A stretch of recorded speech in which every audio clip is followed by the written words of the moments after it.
Okay, we'll go ahead and get started. Hello, everyone. Welcome. Thank you so much for joining us today. My name is Allison Weiss, and I'm the Associate Director of Corporate and Executive Education at the Brown School of Professional Studies. We feel very lucky that you chose to join us today. We know that times are busy and increasingly uncertain. And so we know that you had to take deliberate action to take the time out to be here today. And we're really grateful that you did because our mission is to give you the skills and the tools and the network that you need to transform the way the world works for good. And we feel really, really passionately about that mission because there's a lot of research that shows that the way the world works now is not, in fact, working for the majority of people. There's an annual survey that Gallup does every year that finds that 70% of US workers report being disengaged at work.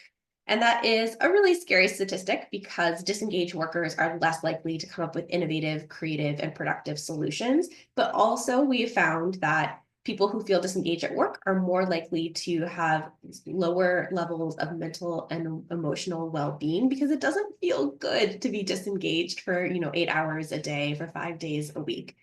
But that study also shows that managers have an outsized influence on that. So just by being here today, by stepping up and saying that you want to learn a new skill, you are actually already kind of starting the process of raising your hand and volunteering to change the way the world works for good. And we thank you for being our partner in that and for choosing the School of Professional Studies at Brown to be your lifelong partner and learning the skills that you need to both future-proof your own career, which is so critical, and also to be that force for good in other people's careers as well.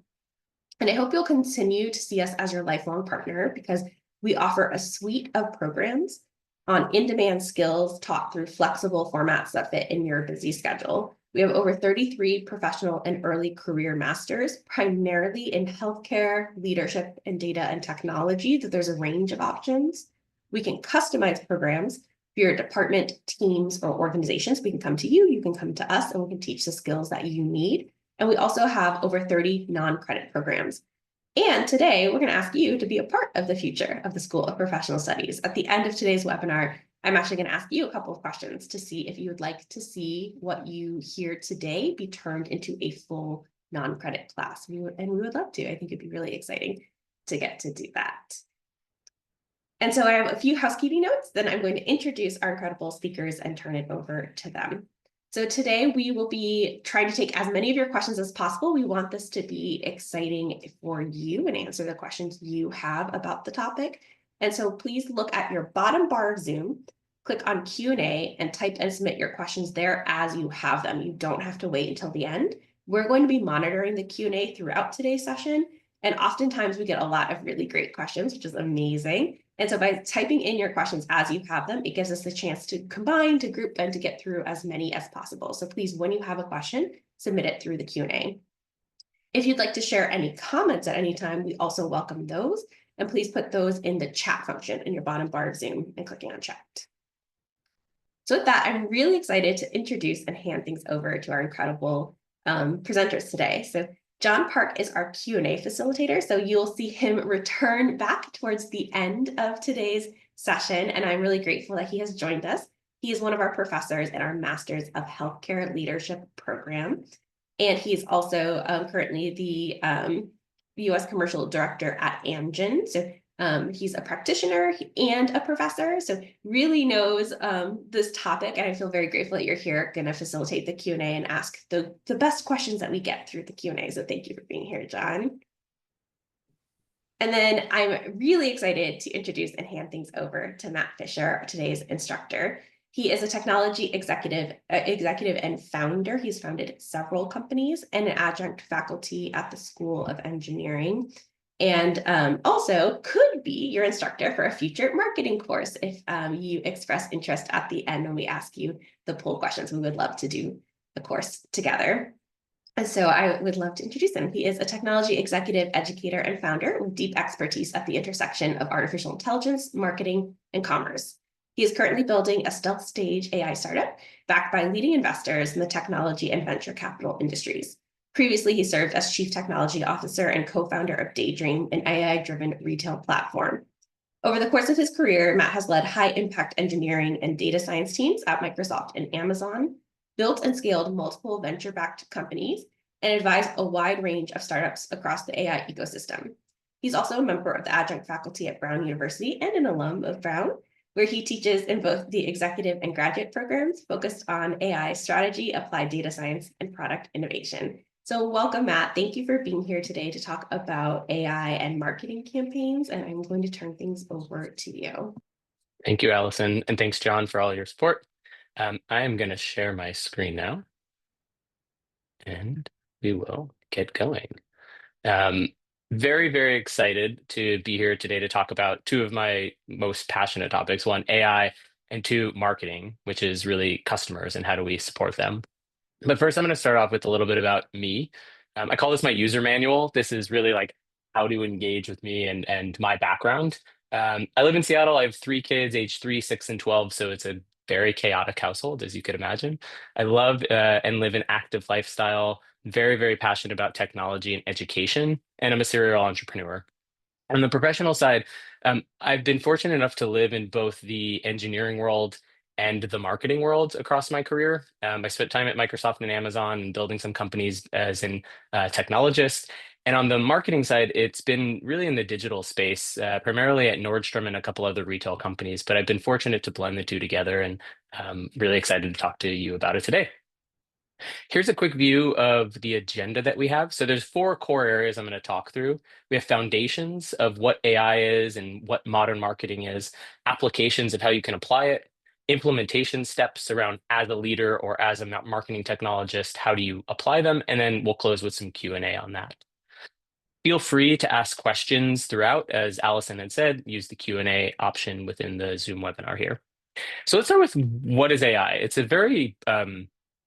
a loaded term today because it can mean many things, but really it's the ability of machines to perform tasks that a human typically would. So you could think of it as a super intelligence for us, for the ability for us to do more.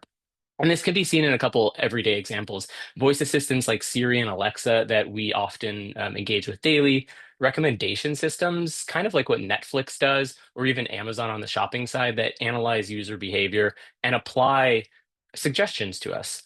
Fraud detection systems like you might see in your bank, and autonomous vehicles similar to what Waymo or other companies in that space are doing today, where they're analyzing sensor data in real time and acting on it. So it's not just the analysis piece, it's the act of what it comes after that. Um, so beyond AI, there's been this buzz in the last, we'll call it 6 or 7 years of generative AI. And this is a step further. So generative AI is really the ability for AI systems that we just talked about to create new content or respond in a novel way. And there's many attributes in how this shows up, but there's three really that I think we've seen predominantly. One is text generation, and you see this in systems like ChatGPT and others, where you can ask a question and it will come up with a novel answer, or it will come up with some type of document that you might ask it to do. The other is on image creation. And this is kind of the ability to use a prompt or natural language and have an image, a video, or some moving aspect generate from scratch. And this is really, I think, an incredibly powerful tool in the marketing space. And we'll get into it in a few slides from now. And then the third is beyond text and images, generative AI can create many different attributes. So there's music, there's art, there's content, there's motion picture, there's video games. There's so much more that we're just scratching the surface on what you can do with this. But in general, it's the ability to use natural language and have a novel item be generated, a new content be created from scratch. This is a step function change that we're really seeing in the ability to be creative, to generate, and to produce. To touch on it a little more, AI is evolving at such a rapid rate. This is just a very small snapshot since 2017. So you can see every single year there's been exponential growth, right? Starting in 2017 when the transformer architecture, which is what most of the modern Gen AI is built on, was deployed. Google had written a paper called Attention is All You Need, and this set us off on the journey that we're at.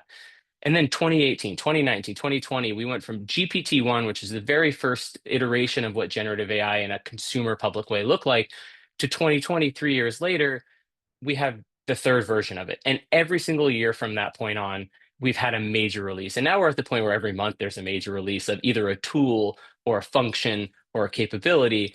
And it's really becoming a frenetic pace. And the goal today is to give you a snapshot of what you can do in your space in the marketing world, but also some tools and tips of how do you stay abreast of what's happening because there is so much noise in this space.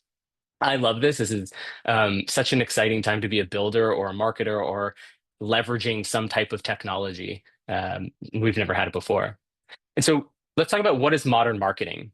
Um, Historically, marketing has been the historical funnel of how do you attract customers and get them to convert, and what do you think about the brand halo effect on top of that?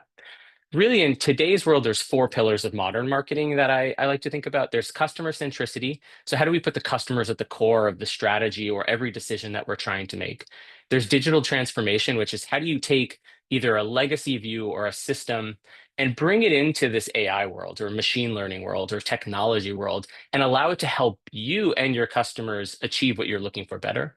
There's data and analytics, which is how do you leverage real-time data, not 30-day post click or historical views, but really, how do you do this in a real time way that can allow you to achieve your marketing goals faster and more efficiently? And then there's the content and the experience, which we just talked about a little bit of how do you generate items in a creative way or generate content dynamically for your customers and for your business with less. So either less on the people side or less on the content side, but you're generating more in an efficient manner.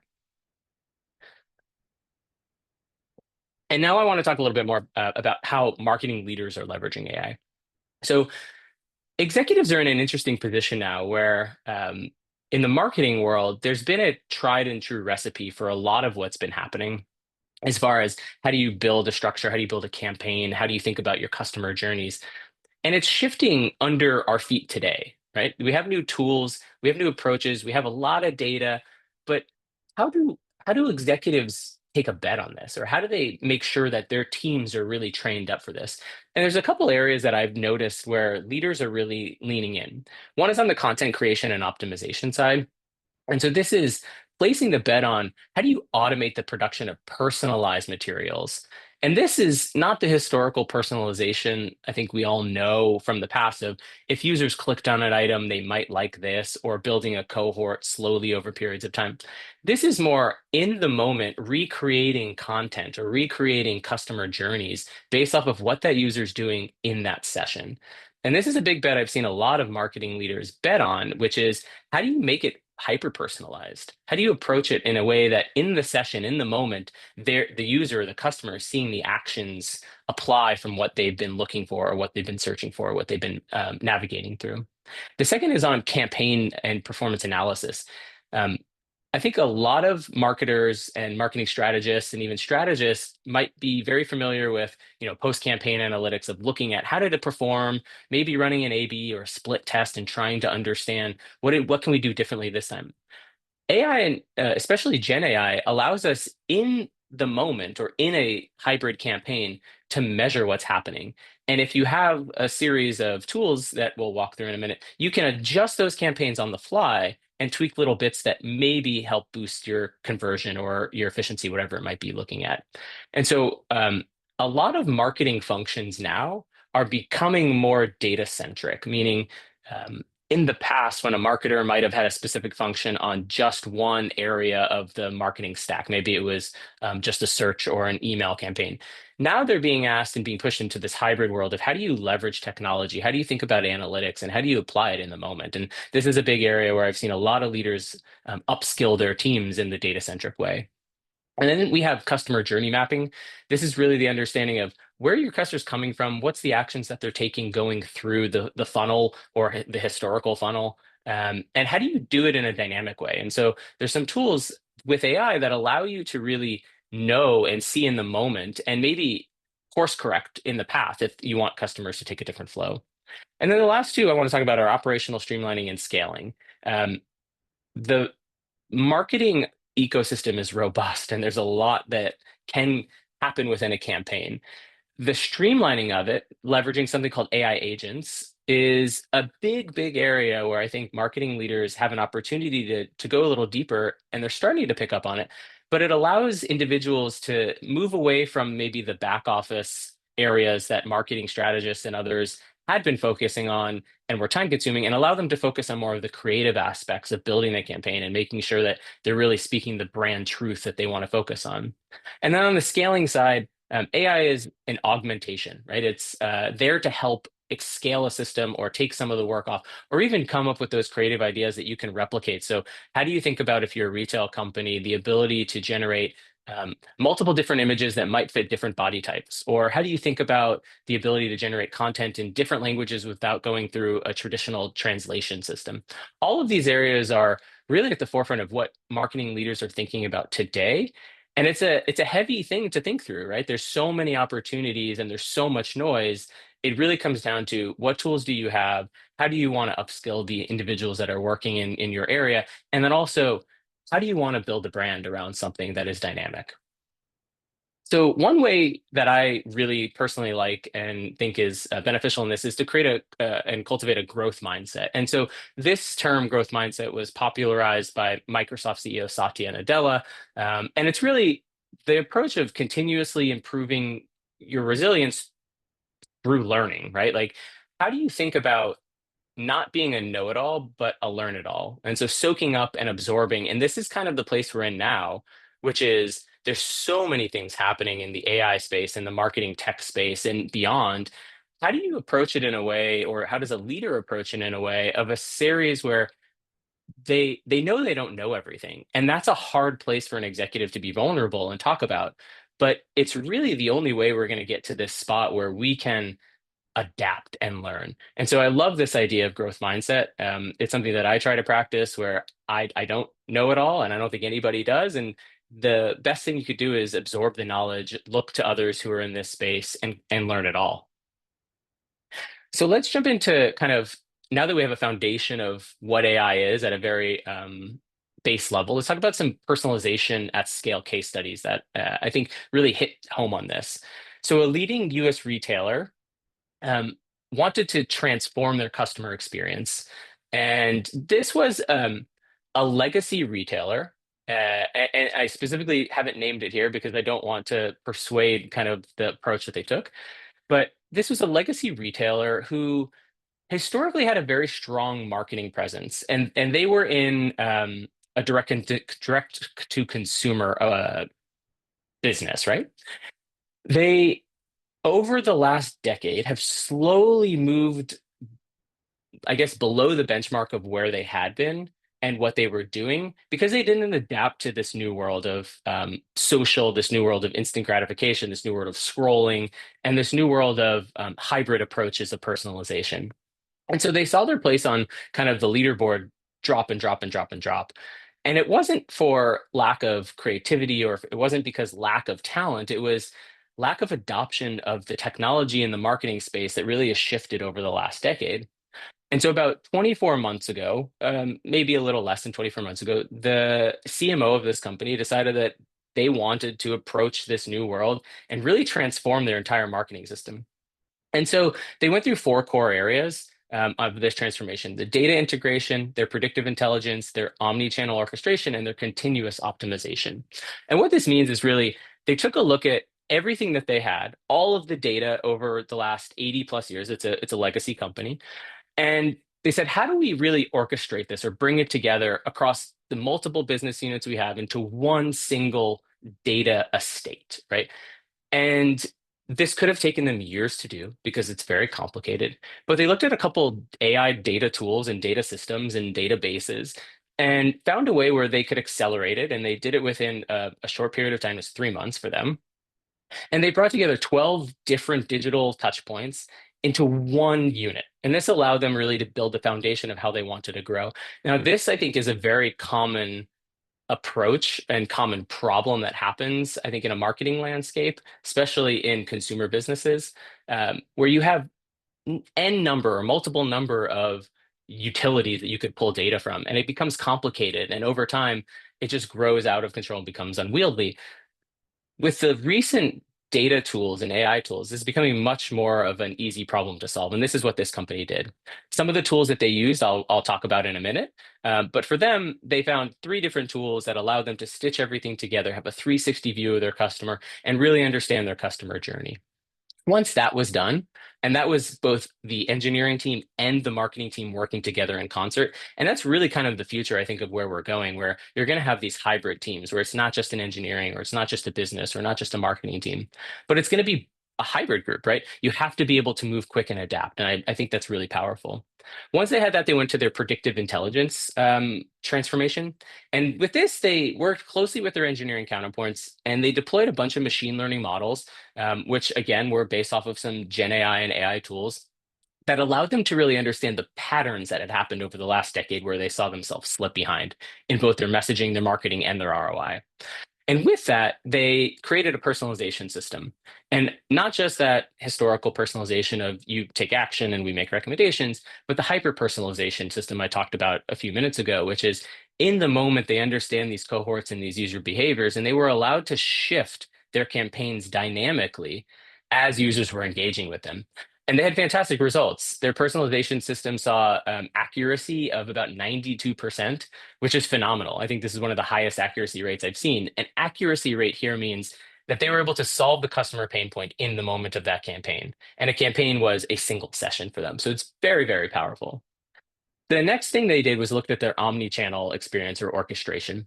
And with this, they had physical and online retail, and they were able to really build a campaign structure that allowed them to blend the two. So if individuals or customers were going into the store and shopping online or using their mobile app, they were able to kind of in concert have the same messaging show up based off of the engagement and based off of the user. This is not a new, I guess, transformation, but this is something that's becoming much more easy to do with AI systems today, especially location systems, and especially on the content creation side.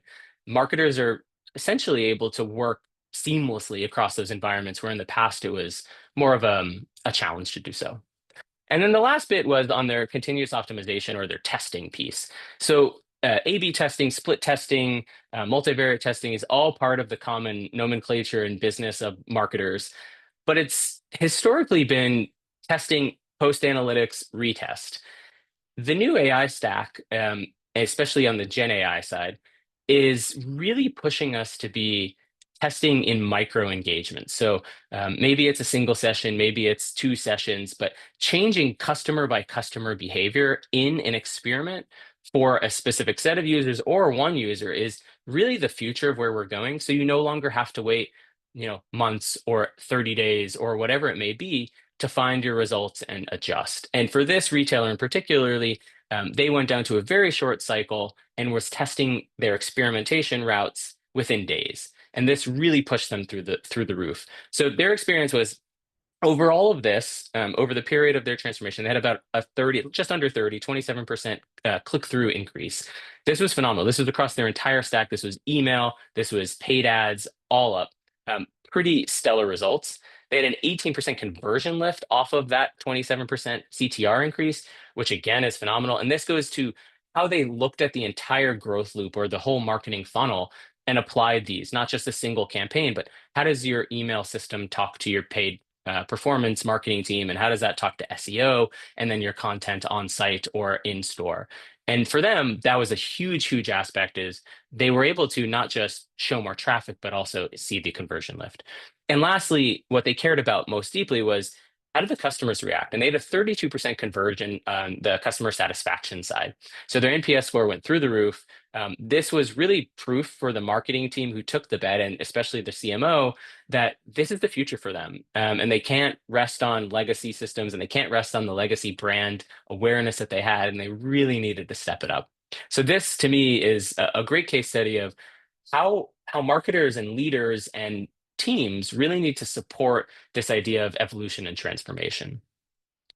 And so here's a couple of the tools, and all of these slides will be shared. All of these specific tools are linked to those tools as well, so you can act and go take a look and play around with them. But here's some of the tools that, one, were used in the case study, and two, that I personally use daily. This is just scratching the surface of it, But these are things from customer segmentation all the way down to data personalization and testing. There's three on here that I really want to take a moment and talk about because I think they're incredibly important for a marketer all up. The first is on the segmentation side. So Google Analytics has been around for forever in my marketing world, at least. And it's evolved now from just an analytics tool to an everything tool. And there's many different companies that do similar things, but I think Google has really embedded this deeply into the analytics side of how do you leverage AI? So how do you think about testing in real time? How do you think about hyper personalization in real time? All of this is available within their tagging structure and their utility suite. And so if you haven't taken a look recently, I would absolutely suggest you do. And if you use this daily, I would say look at some of the Google Labs stuff that they're putting out on maybe the beta tests of how do you think about in session. How do you think about memory, right, of your customer? Not just what they clicked on, but the actions that they took. It's a fantastic accelerator, we'll call it, in the segmentation and targeting tool, which becomes part of everything else you're doing. How do you think about cohorts? How do you think about dynamic um, groupings that you could put together for either campaigns or messages? So that's the first one. The second one is down on the bottom side under the data personalization and testing. And it's a new startup called Psyche AI. And this one is resonating pretty deeply with some of the work that I'm doing, which is they're a personalization tool and company, but they're approaching it in a different way, which is rather than looking at heuristics or past data or elements that it maybe a customer took, they're looking at the psychological approach of customers and building cohorts around the psychology graph and how our brains work and what type of persona you might be based off of a psychologist theorem. And this is new, right? This is a new approach in the AI world. I don't think this is new for marketers, right? That's our job is to think about how people think and what they want and get and allow them to achieve that.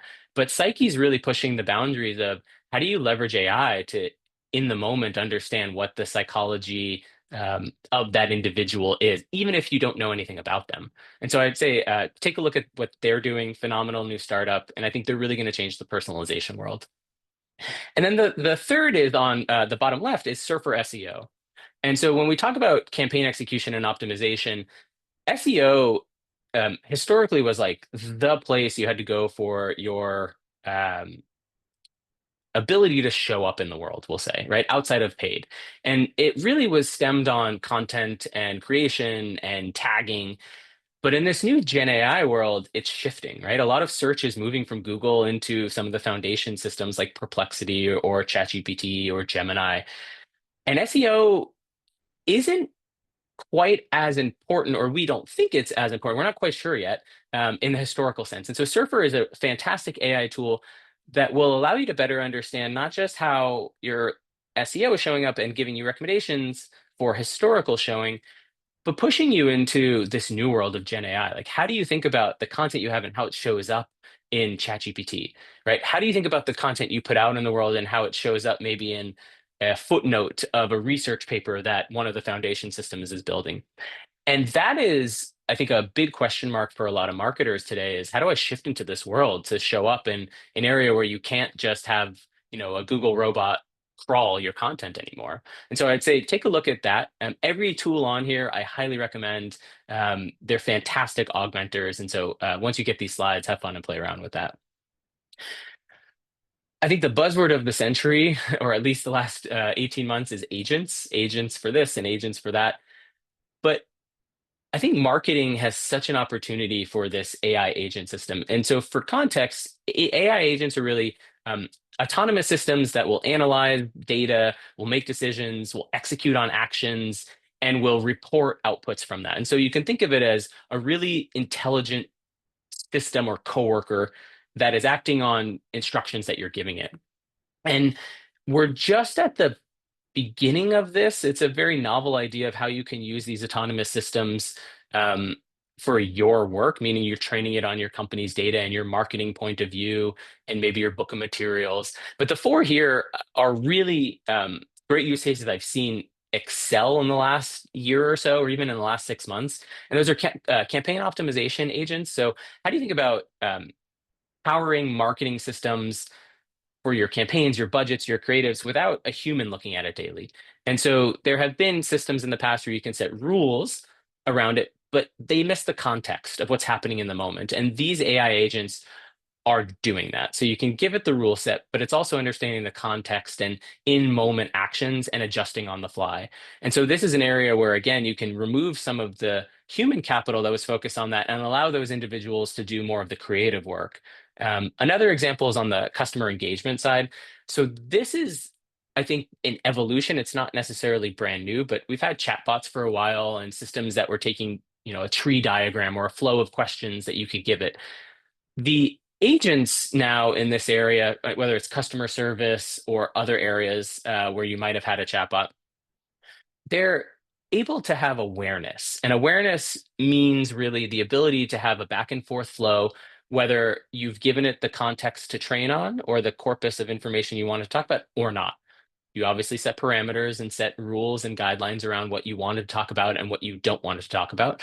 But it's much more fluid. Rather than talking to an obvious system, you're talking to what could be and feels like a human. And this is changing a lot of the engagements that we're seeing in this space around simple Q&A to full-on dialogue. And that's a really, really powerful thing for customer satisfaction, for engagement, and for answering questions that I think we've all, been that pain cycle loop of we ask a question and it's not in the index of what the marketer or the business team trained on, and it just goes cyclical, round and round and round. These new AI agents are able to have a wider conversation and really change that dynamic. The third one is on the research agent side. And so this is one that I've been really loving lately is the ability to ask open-ended questions to an agent or to a foundation system and get full-on research back. So not just an answer or a series of links or a top-level analytical view, but full-on detailed, very high-level research systems that come back and give you a view. So answers would be like, analyze the trends for this sector and tell me what my opportunity is against these core competitors. And in a very short period of time, sometimes it's minutes, sometimes it's tens of minutes, you get back detailed research analyses and papers. And this is huge. Again, it takes some of the work off of the human capital and allows them to shift to other areas. And it gives you a depth, right? And so one thing technology and computers are great at is research. And why are they good at research is because they're very, very good at detailed tasks.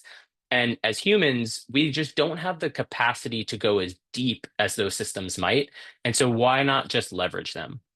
And then the last is on the content side. And we've talked about this before, but video, image, written text, tweets, any social post, like it's becoming such a powerful vehicle for marketing on the content piece. And really, this new version, this new evolution of it is allowing you to not lose your brand voice, where in the past it was have a system create it, you tweak it and have your copy team refine it. Then you'd maybe put it back through a system and then go. Now it's you can train it on all of your stuff. You can have, a content individual give all of the insights. You can have your creative team give all of the dimensions and all of the right colors, and it will go. And this is very powerful on the scale side. And so these four agents are really what I see as common use cases today, but also have the most wide array of tools that you can tap into. So with that, what's the real win, right? If we think about like why are marketing teams taking this and how are we shifting resources around, it really comes down, in my opinion, to two things. One is obviously the satisfaction of the customers and the engagement through the funnel, but two, the operational efficiencies. And so here on the right side, you'll see a chart, and these are hours saved by a panel of marketing companies and marketers of using AI tools and how many hours did they save across the organization. And so you can see everything from content creation to performance reporting.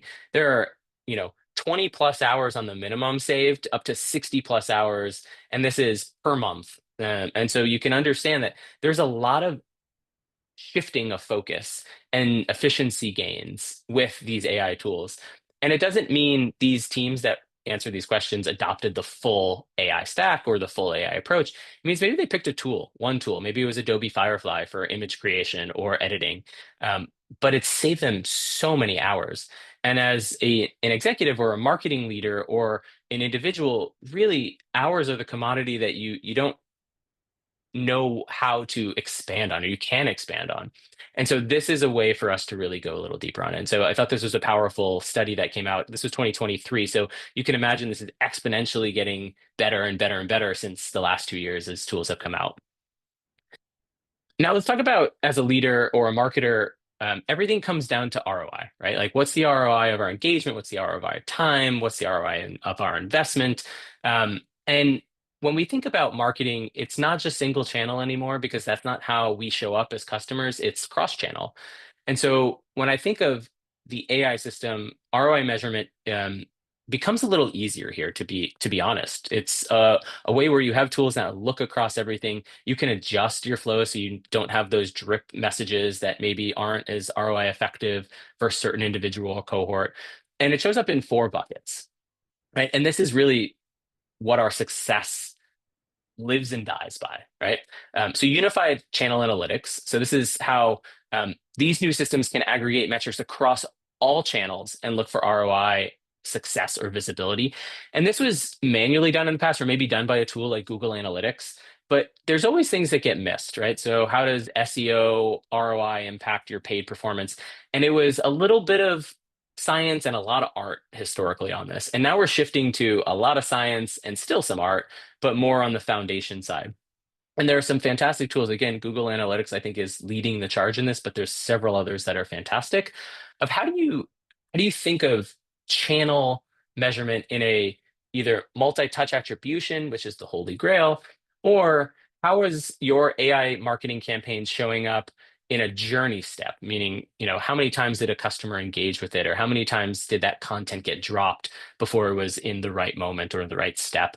And this is so important to just have a foundation of what holistically your cross-channel engagements are doing, that it's been a massive accelerator for a lot of the marketers I talk to and for the stuff that I'm working on.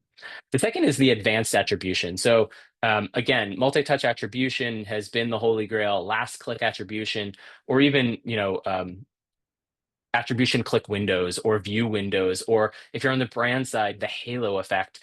That again was a lot of art and some science mapped in, but now these tools are getting past that, right? So what's beyond multi-touch attribution? Well, there's hybrid attribution. There's the understanding of Gen AI attribution. A lot of the tools now are pushing towards that and helping understand of you know did that last click actually drive it? Was it influenced maybe by a competitor engagement they saw?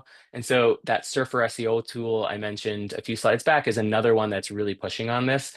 But it's important for us to think about that of how do you look at, maybe open the aperture widely and say, not just my content, not just my campaign, not just my business, but how did the other ecosystem that this individual is engaging with, whether it was social or influencers or competitors, really drive to my ROI? And these new AI tools are really allowing us to better understand that.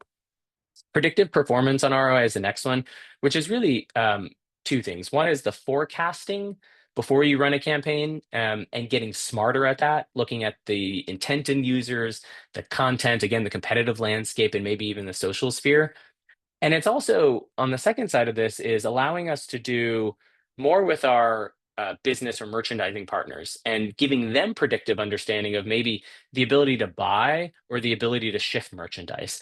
And historically, it's been kind of a post engagement where that's happened between marketing and merchandising. We're now in this predictive or forward looking step of we can anticipate what our traction will be and what our drive will be, and our merchandising partners can understand what on the buy side they need to think about. And so there's a nice concert happening between all of these teams, again, going back to this idea of hybrid approaches between organizations in the future. And the last one is RTO, real-time optimization. And this is really powerful because we're no longer looking at a campaign and analyzing its success 20 days after it happened or 10 days or the day after it happened, but in the moment. And so teams can have, sessions intraday if they're running a big campaign or intra-week if they're running something new and talk about how it's performing and adjusting and set parameters for these AI agents or systems to adjust on the fly. So we no longer have to have a creative team spin up a new item or recreate a video or drop a new, 10-second social ad. These agents could do it for us. And all we do is give the parameters, give the prompts, give the training guidelines, and set it free. And that really has a massive impact on ROI for these real-time optimization and campaigns. all of that is great and sets kind of the tone of how do you think about AI? How do you think about the systems? What are some tools? How do you measure ROI? But an important piece that I really want to talk about and what Brown cares deeply about as well is the ethical and regulatory considerations. And this is a hard topic because it's new and there's a lot of things that are coming out around how do we give credit? How do we think about the art that it's trained on? How do we think about the teams behind it? But as a leader, there's three areas I think that are critical and that I attempt to do in all of the marketing that I work on. Um, First, we need to be proactive on our governments, not reactive on compliance. And I think this has been the shift a lot in these tools, or even in the last couple of years, since a lot of privacy and regulations are coming out, is we no longer can say, we'll check that campaign and we'll see where we comply. We need to now be very proactive on it. And it's shifting very, very quick. But there's three areas. One is on the data privacy side. So these are common things like GDPR or CCPA, but especially on the new emerging AI regulations like the EU AI Act, we have to be critically understanding on how does this impact our marketing. And it's in a very noisy space, but there are some tools that are coming out that will audit campaigns and marketing tools that will allow you to understand, are you compliant in both how you're storing your data and what you're talking about, and is the AI tool that you're using or that your teams are building compliant in these larger regulation ecosystems? But as a leader, this is, I think, paramount to really understand or have a folks on your team who really understand how are you staying compliant in this space. The second is bias and fairness. And um, this is probably the hardest one to really nail, but is a very important topic, which is how are your systems creating fairness across your stack or your ecosystem or your customer base? And the challenge with this one is bias and fairness are subjective terms in a lot of cases, and tool by tool may mean something different. And so it's really important as a leader or a technologist or a marketer to understand the tool that you're using and how they think about ethical applications or bias within their systems. There is a group at Microsoft that is just focused on this for their advertising groups. It's run by a woman named MJ DePalma.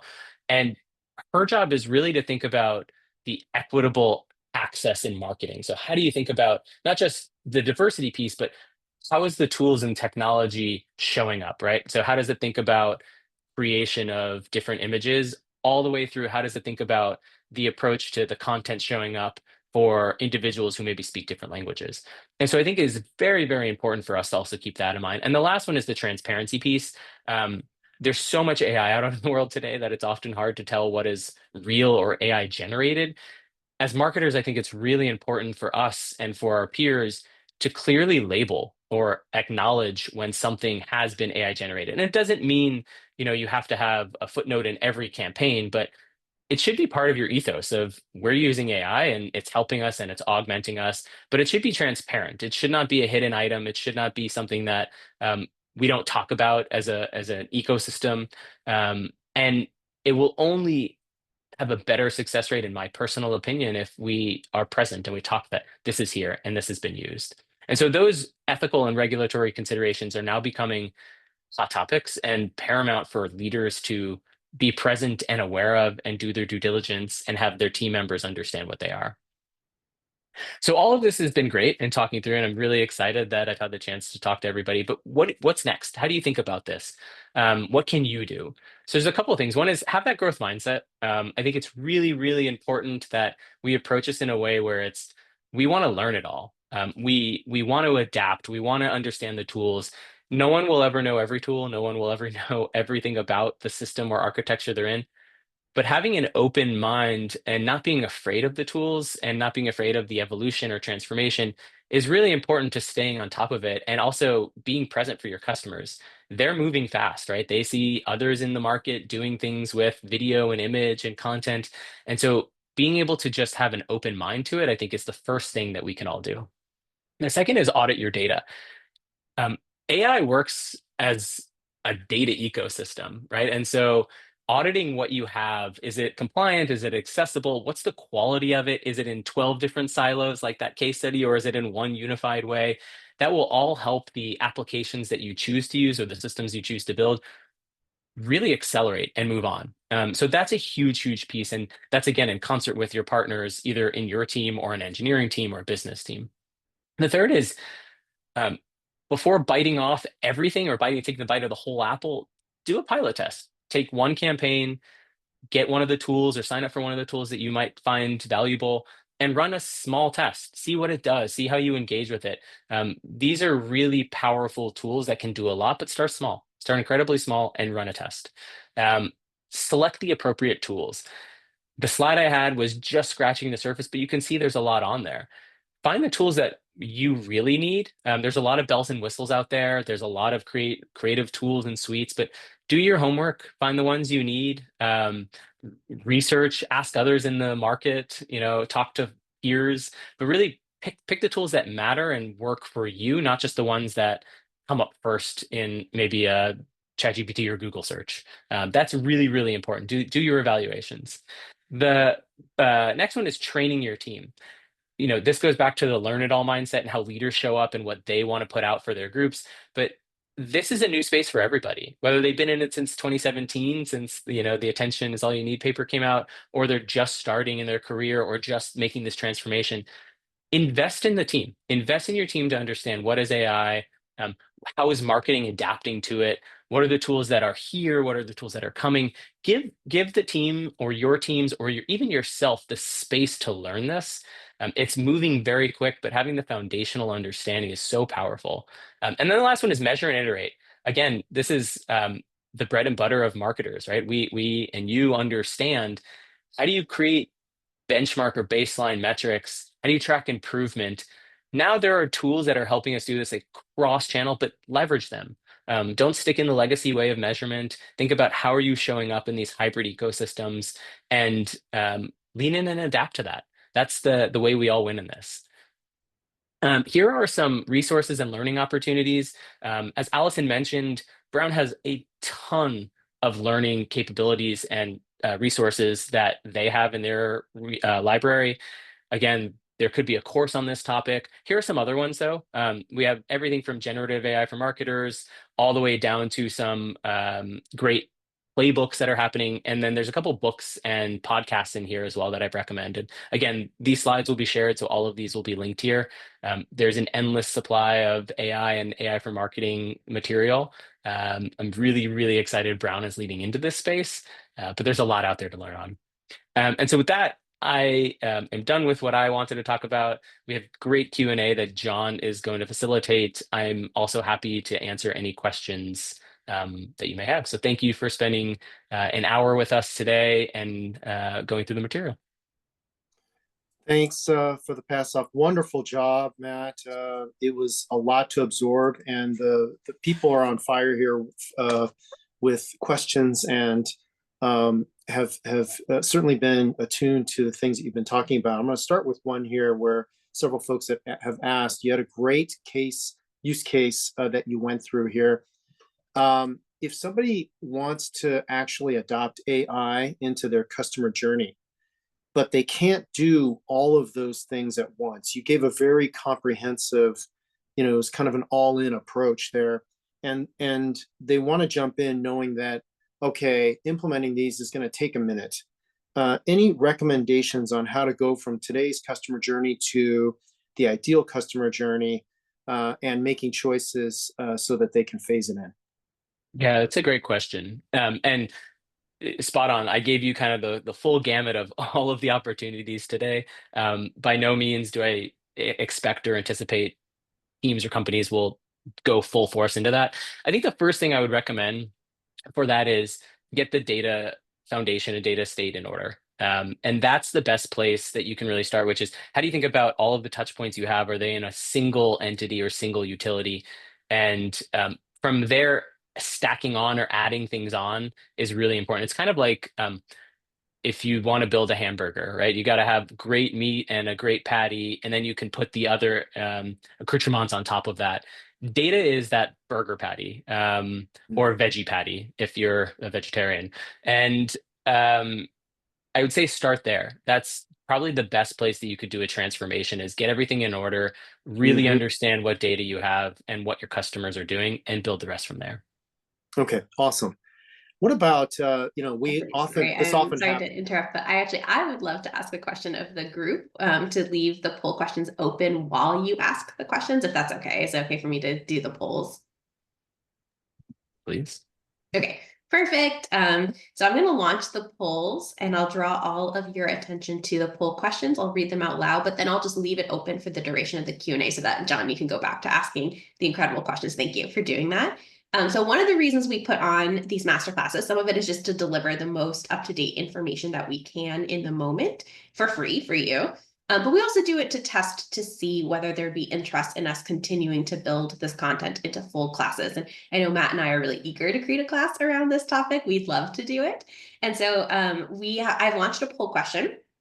There are three questions. The first is, which of the following competencies would you most want to learn if we were to make a class on this topic? And there are several answers, and you can check all that apply. The second question is, which elements would be the most important to you if we were to build a course? So things like live sessions with faculty, real case studies, things like that. And you can check all that apply. And then lastly, we're asking you, how likely would you be to enroll in the class if it were 6 weeks and it was for just under $3,000, from extremely likely to extremely unlikely? And I'm just going to leave these poll questions open and I will turn it back over to you, John. Thank you You for bet. Thank you indulging so me. much. Thank you for doing that so that people are able to parallel process. Next question here. Uh, as often happens, you start with consumer goods, and it was a great example there where you have kind of open fields, and it's not as big a deal if generative AI is coming up with an answer that maybe isn't totally up to snuff and reviewed by the company. But when you go into a regulated environment like banking or healthcare, um, can you maybe compare and contrast, Matt, how it's unfolding there? Um, is it operating at the same pace, the development and the use, compared to the use case that you gave, which was kind of everything there? And, what are the considerations of, how you think about in a regulated environment? Okay, maybe you can't have, a completely open answer, and it's only certain answers that have to be, pre-reviewed, by the company and or an external body. Maybe you can speak Yeah. to that, Matt. Yeah. Fantastic question. Um, it is moving it's moving significantly faster than it has in the technology space on regulated sectors, not quite as fast as the rest. But what is happening is, it's the same technology, but with parameter sets that are locked down. So let's say you're in a pharma or an insurance or a med tech environment. The same technology stack is being used. It's just the ability for the AI to expand the context of what it knows and how it engages is, in a parameterized, excuse me, Mm-hmm. um, ability, meaning the regulations that are drawn in that vertical are given to the AI to understand it, and the constraints that it can act on are put in place. And so what that means is, let's say, you are in a med tech environment and you want to have a chat system or an open context engagement system. All of the regulations, probably state by state or even maybe county by county, of what you can say and do as an entity, are given to the system, and it's trained on that, and so it can't break free of those parameters. And that's why, this is an evolution. Like I said, this is where maybe a year or two ago you saw people jailbreaking ChatGPT or messing with it and trying to get it to go out of the bounds of the prompts and guidelines it was given. The systems have gotten incredibly um, stronger on the security side. And so as a marketer or a business individual, you can train it, you can be assured that it is very high confidence it will not break those guidelines. So it doesn't have to be, this is the only question we can answer, or these are the only series. It has the freedom to phrase and answer things differently, but it um, is locked down to say. Now, Mm-hmm. those are specialized tools. Those are a little different than the ones I listed in here. I'm happy to send out a list of those if folks are interested, but there are systems and groups and teams building those for specific regulated verticals. And I think that will become much more common in kind of the wide array of tools in the coming months, even. Maybe the last corollary on that one, and I'll move on to the next question is, how are companies using maybe an enterprise version of AI that allows for protection of their proprietary information, but also take advantage of being able to scour what's publicly available. Can you speak to that? Yeah, absolutely. So all of the big hyperscalers, or the Microsofts, the Googles, the Amazons, the Groks, all of those have enterprise scenarios or enterprise offerings where they allow you to create this sandbox for your business where you can put all of your proprietary confidential data in.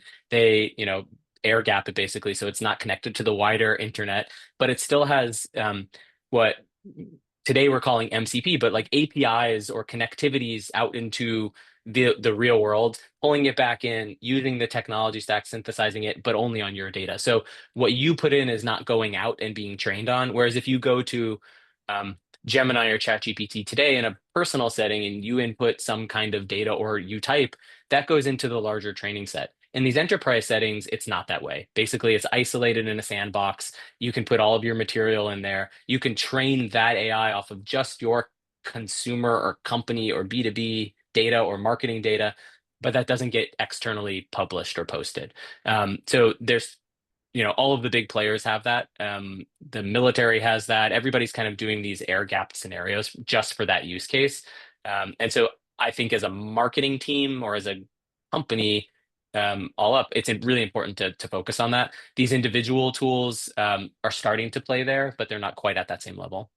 Okay, let's shift to we've got marketeers on the phone, and they may be playing in that exact space, the exact area where you talked about productivity and efficiency, where maybe it was their job to come up with content, maybe it was their job, maybe it was their company, job to do, hub marketing before, and now they're in a place where they're companies are experimenting to say, hey, maybe I'll just do the AI, and I don't need this vendor anymore. I don't need these individuals anymore. What would your advice be? I know you on the last slide you talked about being a know-it-all, but are there alternatives to kind of skating to where the puck is going to be, so that people can position themselves appropriately for maybe the next thing or the next job, um, to be able to harness the AI versus being a victim of it. Yeah, I think that that's a great question, and I think is a challenging one because this landscape is evolving, and it's one that I don't think I or anybody at this point has the right answer on. But I'll give you my perspective on it, which Mm-hmm. is technology and especially AI, Gen AI, is incredibly good at system-oriented tasks, right? Data, creating content, understanding maybe a customer journey view. But what humans are incredibly good at is really understanding our customers and what they need and how we can help them or how we can sell to them. And while there are certain things that are being augmented by AI, like maybe it's some of that creative application, um, there will always be a need for marketers, business individuals to lean in and understand that customer sense and how it wraps into the real world. Again, the AI systems are only as good as the data that they have.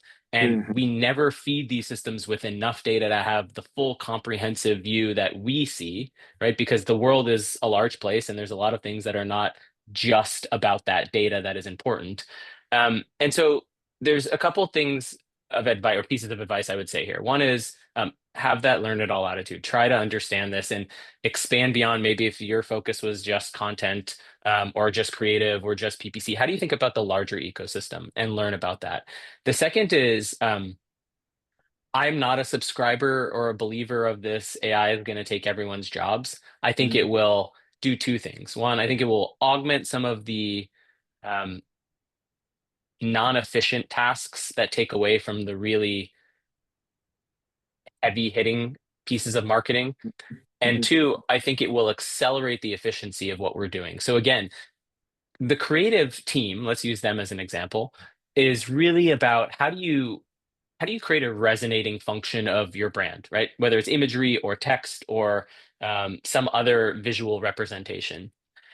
Now, there's always a need for that. There's always going to be a need for that. And there will always be a need for wonderful people on a team to build that. But the task of creating hundreds of different versions of an image and seeing what background looks best, or maybe creating dynamic backgrounds based off Mhm. of where your customers are, that can be augmented. And that's something where, if that was your job, now you have tools to help with that, where you don't have to manually do it and it moves faster. And so we do see a lot of noise in this space. We do see a lot of things shifting where maybe functions are no longer present because of AI.